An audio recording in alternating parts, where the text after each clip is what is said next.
Series. I'm Jason Kaplan, joined by Blueberries, and now we're finally getting into our first semifinal of the night. This is cut number 5, and the game is going to be Red Team 1 up against House of Batiatas. I think the teams are ready, so I'm going to tell them to start this one off, and we should be able to jump straight into the game. And again, for the bands, who would have guessed it? Double Scarf. Yes. Every game so far today, not really the biggest surprise, to be honest. And I believe the picks have started. It's going to drop you straight into there. Let's go into the picks, and meanwhile, well, teams are picking, well, House of Batiatas, they won against Colab. So Colab is out of the 5th event here, and Red Team 2, for your information, they beat Team Unknown, and, well, they are facing Aegis in the next semi-final, which are we just showing after that one. So stay tuned, good matches coming up here, and that one, House of Batiatas going against Team Red 1. We have a full lock in here, well, not a full, but there you go. Gibbs is going for Cool, Miko going for Jewel, and Koshka, on the other hand, we have the same, but only AD is going for Catherine. Huh. Here's to see. So Rebel's going to be playing Koshka in lane, and Jetpacks is going to be on Cruel in the jungle with 80-0. That's going to be interesting. Yep. Actually, no, wait, not wait, no, we're no 80-0. Red Wolf is going lane. I thought. Okay, yeah, yeah, that sounds right. That sounds right. I was confused myself with Redemption on Unknown for some reason. I see. All right, items. So, well, looks like mirrored 100% so far. Koshka's going for the contract, as well as Catherine, played by 80-0 is. Nice group here. On the other hand, a bit split up. Therefore, let's see what's going on in the jungle. Some action. I don't know if there's an invade or not. No, Miko going directly back to base. Defense start here, defense start there. Nothing spectacular. Yeah, nothing really too much. I recognize a few of these players, and you even mentioned before, we had House of Batiatas beat Colab in the quarterfinals, so beating a 2-time champion.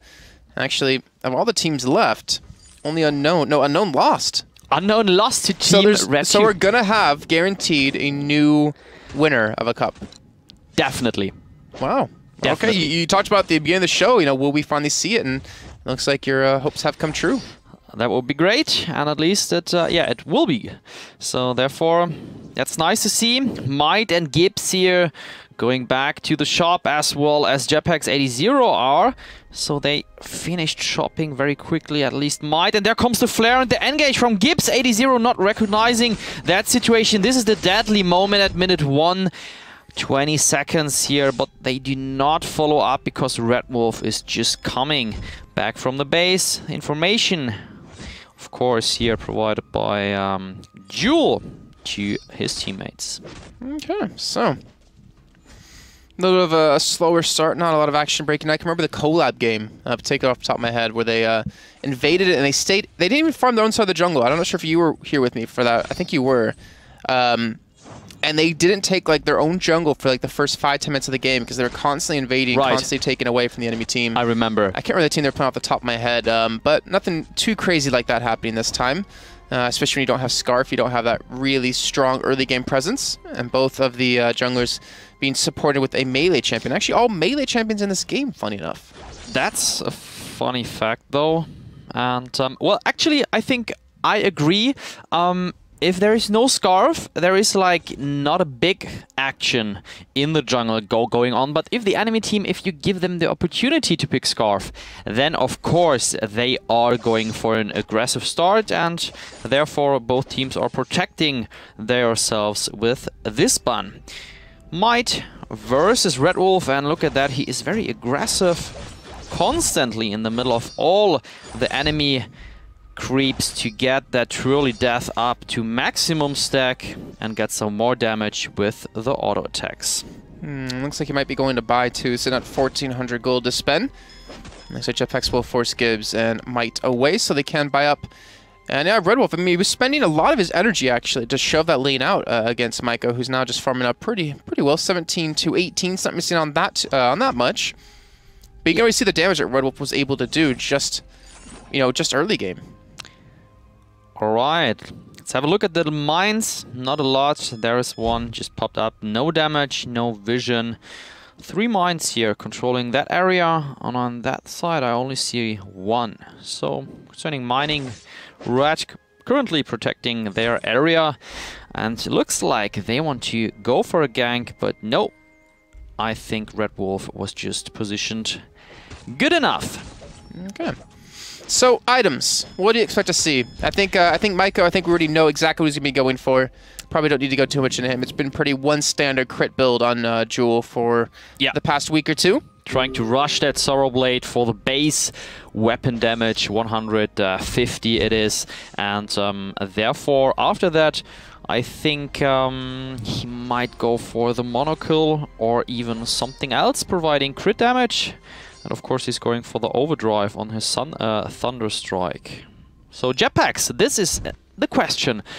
We have seen him going for Shiver Steel, like the annoying build, protecting the enemy, perfectly hitting the ultimate from Hell's Hearth.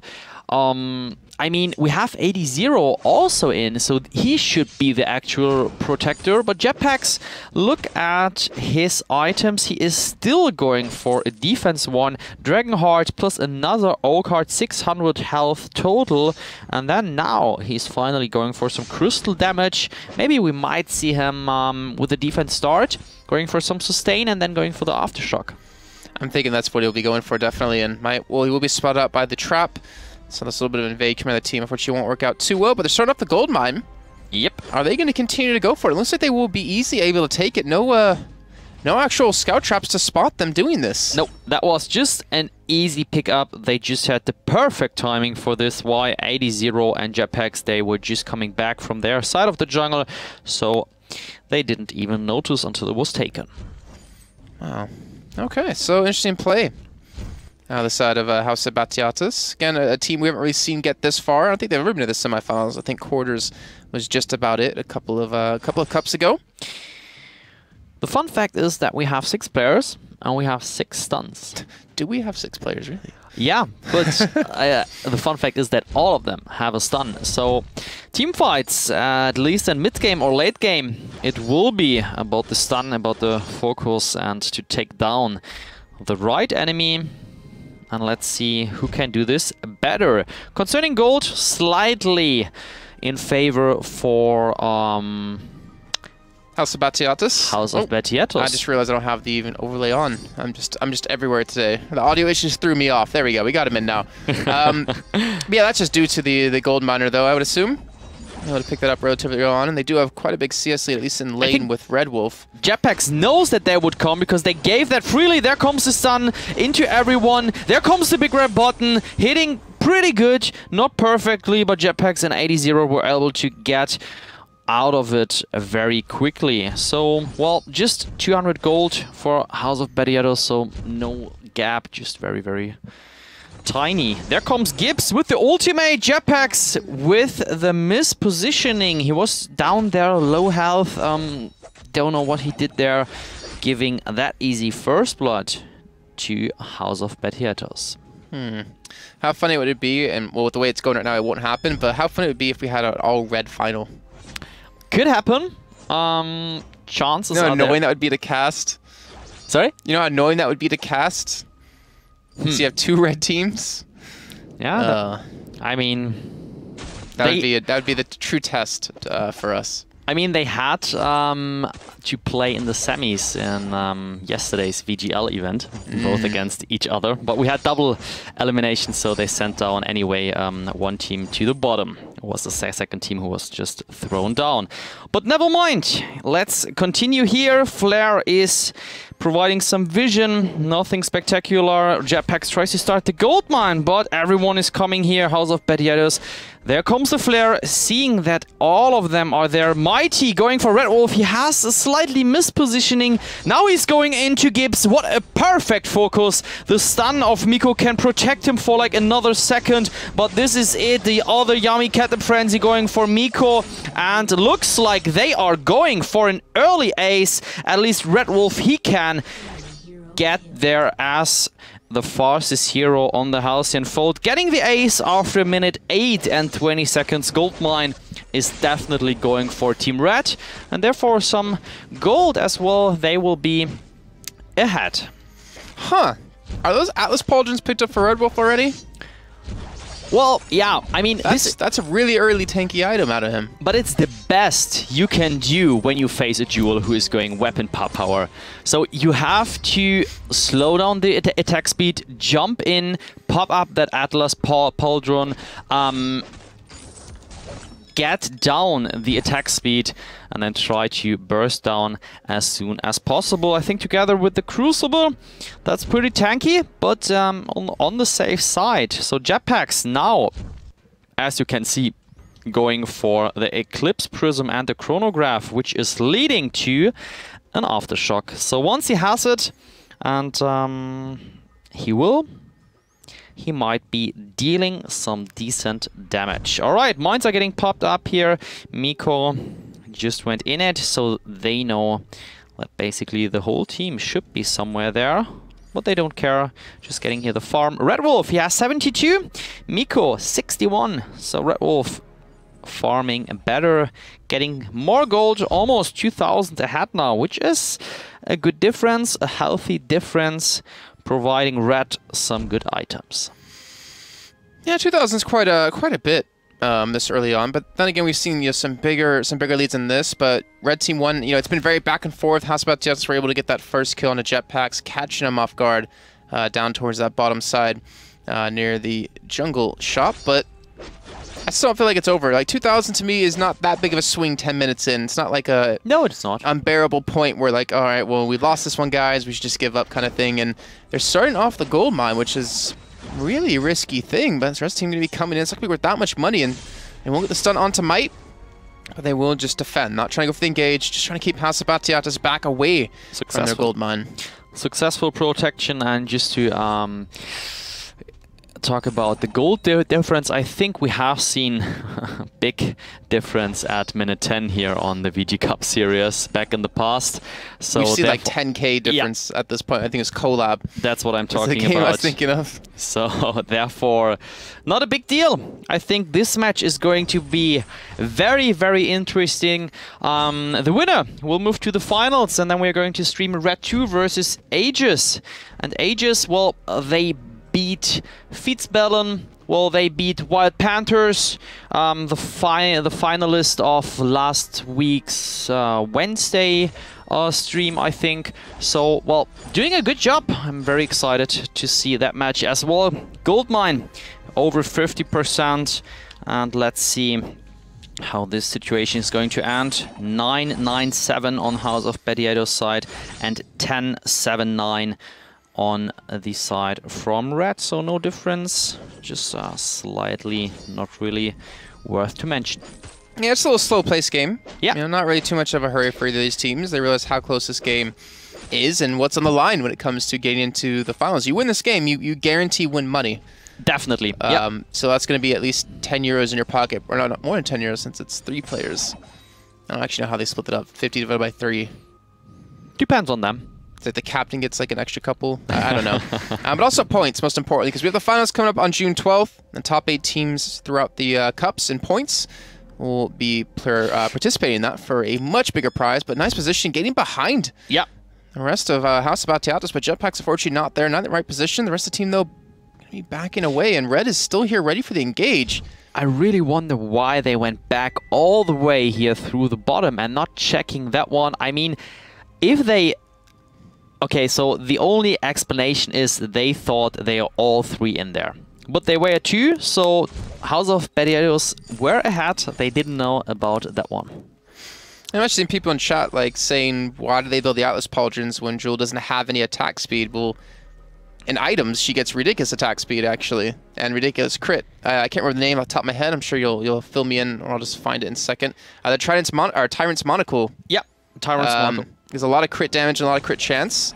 You pair in like any sort of attack speed with that, it's going to do quite a bit. I mean, yeah, the Thunderstrikes do a lot of damage, but also the auto attacks, if you do crit, can do quite a bit, so...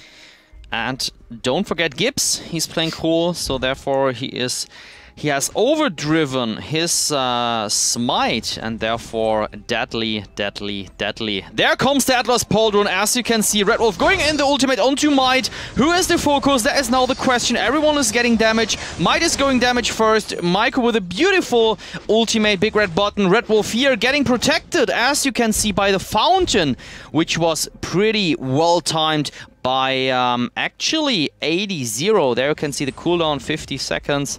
That was a good protection, able to pick up 1 kill. Good enough. It's funny enough that there's only 1 kill, and it looks like Jules actually coming in for the fight again. Miko might get caught. It's still a 3-on-2 in the heals. Jetpack's not the right target to be focusing down. You can see the crits finally coming in as Miko's forced to back away. Gibbs, he's going to fall from this one as well, and it won't be an ace, but it'll still be another 2 kills picked up.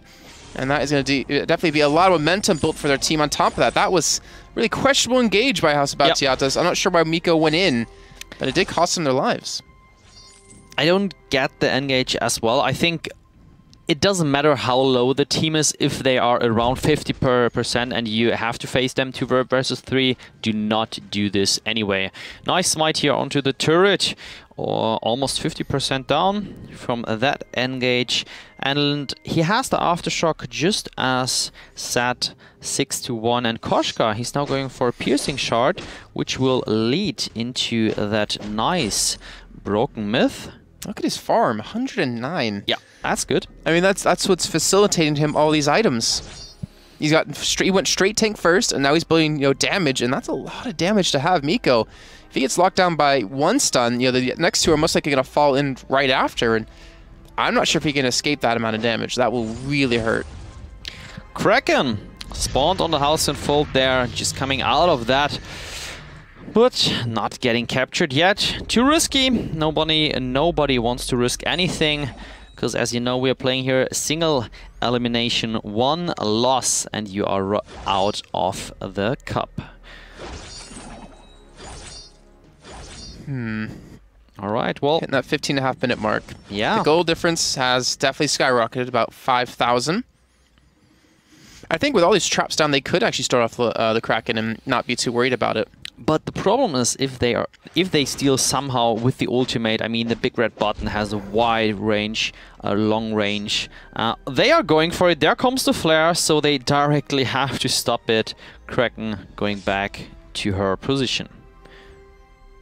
And now they're expecting House Batiatas to come towards them and see if they're continuing doing it. You can see like they stopped doing it. They could have actually finished it by now if they just went for it, but playing it safe again. They don't want to lose the Kraken. They definitely don't want to get engaged on while they're fighting it. It's always funny to watch people try to stutter step when they miss their auto attacks. Definitely true. 80-0. Busy mining here and there, providing vision, checking actually most of the time. And yeah, busy mining, which is a very important thing. Actually, it might be a key situation if the enemy team is split up. They trap on a scout trap, you see them, you're not far away, you can engage, win the fight. I personally think scout traps are very important. And look at Might, he does not know about his fate, and the fate, I think, just has been, yeah, done. So easy pickup here for Jetpacks. He's picking up that one, getting 2 kills. It's nice to see that the kills are spread amongst the members from Rat. Catherine 80-0, I mean, he has 3. He shouldn't, but therefore he can go more tanky. There comes the Blast Tremor. Well, that was just, I think, something like a nice pushback, but not a lot of damage. I'm really confused why he decided to ult there. Yeah. And there wasn't like a full consensus of the team to commit to that. True. And it was like, all right, well, we could have gotten Kraken pretty much for free, and if they engage on us, you still have Red Wolf's ultimate up. Yeah, I used your 2 other stuns, but right when Miko gets there, or Miko gets there, just fight him. That's the point. So the cooldown, another minute onto his Blast Tremor, and therefore I think that might be useful in the next fight, which is coming up. No. No one's hitting that one, but Jetpacks is going in. He is going 1 versus 3. Both are jumping in from each side onto Miko. He has no chance, and Might tries to go back. Look at this damage. Red Wolf, you can't really escape this team. They stick together like glue. They leave just Gibbs where he is. They do not look for him. They are going for the 900 sweet gold, and they even want more. They want 1.8k.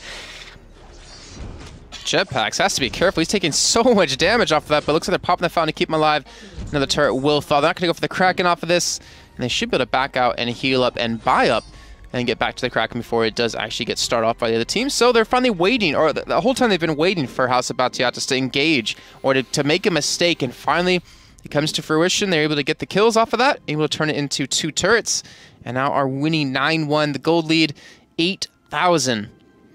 That is, I feel like, an unbearable amount. I feel like that's almost impossible to come back from. Yeah, Jetpacks and Gibbs both are going more or less for a mirror build breaking point here. Miko, he has the monokill up together with the Sorrow Blade. I mean, he should deal some damage, but, well, I think the Atlas 85 armor, that is a very smart pick. He gets down the attack speed of the whole team if he jumps in and has the right positioning. Yeah, poor Gibbs won't be attacking that quickly, and nothing stopping Jetpacks from just hammering away on the enemy team. Especially when you're stutter stepping really well, it's really hard to run away from that. But again, I mean, we're 19.5 minutes in. They have such a big lead, but they're still really hesitant to go for these fights. They're still trying to bait the enemy team into something. I'm really curious why. Like, when you look at the higher ends, you know, of these teams, you look at, you know, other esports out there. Yep. You know, you have to be able to close out a game, and the best teams will always know how to. And when you have a team like this with this big of a lead, you look at Collab, and they probably would have won by now with this like 9,000 lead almost. Yep. That is a lot. And as you just could see here in that situation, so House of Batiatas, they were just teaming up here, and 80 was here again, placing in perfect flare. So he is playing a big role in this team. He is providing good vision, and most of the time he is right with the flares, just for your information, and this is very, very important for the team. Kraken wasn't happy about that scout trap blowing up on her. No, definitely not. Alright, now they know where they are, but, well, they are just busy farming, trying to not have that big gap, but it's still over 8,000. And, yeah, I'm curious when they are going to start Kraken, because there is no mine. They can't see when Red is starting. But if they're going to lose it, that would hurt Red. Definitely now they're gonna start it. Jetpacks is joining, and look at the damage. I mean, I just started to say it and it's done. Kraken buff is on the way. So the push will come, and it should be at least 2 turrets to make this Kraken be worth. Well, they also bought a lot of infusions there too, realizing, all right, guys, let's just make something happen. We can't afford to let this game go on much longer. Yep. And the Kraken will be coming in. Like, as long as they stall, like, the Kraken can take down both turrets. It's all up to Miko. How much damage is he going to do? He's basically full built with his 3 items to complete his 3 major items. So he's going to be doing, like, what, 700 crits easily? And it just depends on the armor on the other side. But here we go. Kraken finally joined the party into the base of House of Batiatas. And the push will be coming in. They're just looking for Miko to overstep his position just a little bit too far. And the Kraken already getting chunked down. This first turret finally taking some hits. The Kraken down to about half HP. And you can see the rest of Red Team 1 are not even trying to go for the engage. They're just trying to take the turret down. They will, in fact, get it. But Jetpacks getting engaged on by Might. Not sure that's the right target he wants to hit. But Jetpacks is staying alive. He will be able to get that smite off to heal up too. And not to mention the Fountain's behind that. But he misses his ultimate, not connecting on anyone. No, the stun actually landed onto Red Wolves out of Gibbs, I believe that was. And they're trying to finish off that last turret. But they have them so low in health. Gibbs not going to be going down for now, but his teammate Might will fall, and that second turret will go down as well. Now there's the Crystal alive, and they're not even going to bother killing them, as they're just going to finish off this game. What a push. Great positioning from Red. Nothing to do for House of Batiatas in this match. 12-1 is the score. And concerning the defense items, Red was, I think, ahead with the Atlas with a double Crucible, double Fountain, and on the other side, no Atlas and 1 Crucible less. Yeah, we've seen the fountains actually being pretty damn ridiculous. Yep. Like I can't remember the fight off the top of my head. I remember saw this one fight where it was a Koshka trying to run away, and like 3 fountains were popped, and you saw her health just spike back to full almost. That's amazing. It's insane. It really is, and it's I'm really curious to see if it's going to get adjusted or if teams will catch on to that a little bit more. But here's the brackets for you guys at home. We did have Red Team 1 take the victory, so moving on to the finals. The next game coming up will be Red Team 2 up against Aegis. Yep. And I'm curious if you have any thoughts on that game at all. Well, personally, Aegis, I looked at the team and I was seeing that there is Bauxer, Fruziar, Nissim, some names I actually know. So therefore, I know that they have definitely some big potential. I mean, they are in the semifinals, so they already shown it. And Red 2, I mean, a very, very good team. I actually have no idea who is going to take this one home, and I'm very, very curious about the picks. We will head to a quick little break, I think not too long, and then we will be back with the second semi-final match.